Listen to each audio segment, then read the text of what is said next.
Hello, my dear. Today we talk about freedom. What is actually freedom? Is freedom a state, or is freedom an action, or is what is freedom actually? So, to me, for example, I could say I'm free. I'm free to travel the world. I'm free to go wherever I want because I have a lot of money and I can just use them. Just an example. So that could be freedom, right? Could say, oh, I'm free to do whatever I want. I can go everywhere, I can see everything, and so on and so forth. But still, when you're in that state you call freedom, it could definitely be that you're not free within. That means maybe you're very blocked, which means that you maybe the decisions you make while you're traveling are not really these decisions you're doing out of your inner freedom. So in the outer world, you're freedom because of money, because of your situation. But in the inner world, you still seem to be in a prison. So freedom not necessarily means um, to be free. Freedom can also mean something of being not free, like being you have the freedom to do things, but in the same time within um, you're not able to actually enjoy this freedom or to really like feel this freedom. And I'm talking about myself. I had like a long time in my life. I had a lot of freedom in the matter of just being able to go wherever I want in the whole planet. And in the same time within, I didn't feel free. I feel very forced um, to um, like to actually I couldn't really enjoy my freedom, I would say. Yeah, that's right, I couldn't really enjoy my freedom.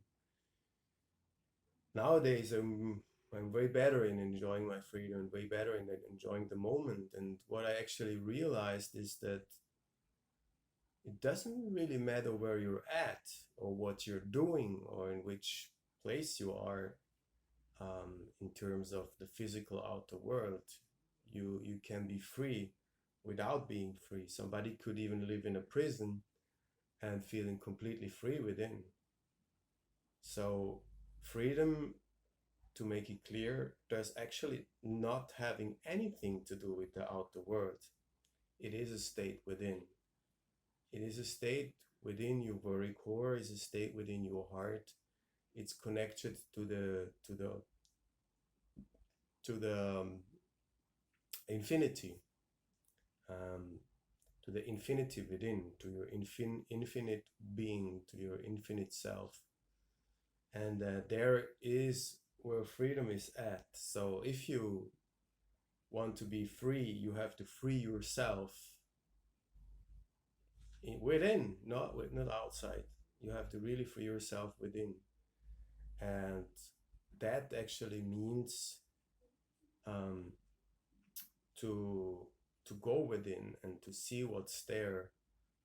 Once you go within, especially in the beginning, it will not be a very pleasant feeling necessarily, because there is a lot of things to look at which are actually putting you in that prison, in that sense, in that state of not feeling free. And to look at these boundaries, to look at these obstacles and learn uh, to solve, to let go of them, to solve the problem of not being free.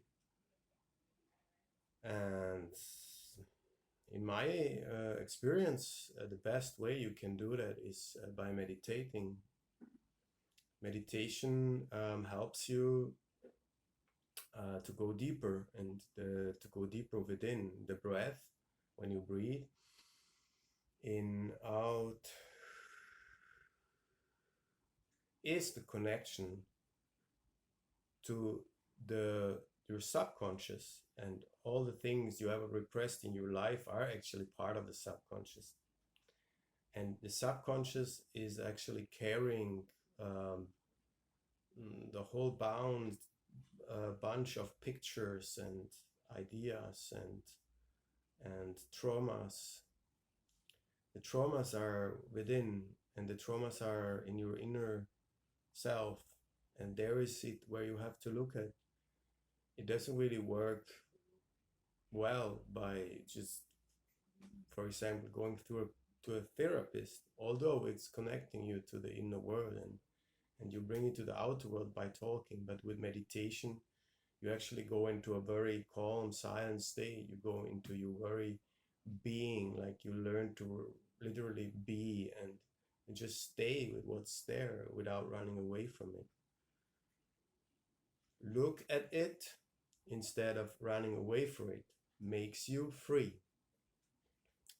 So you look at it, you observe what's within, and once you observe it, your conscious mind and your subconscious mind are getting connected, reconnected actually, and the conscious mind can actually solve that all these blockages and all these obstacles which are in the way of you and your own freedom, or your own true nature, or your own very core.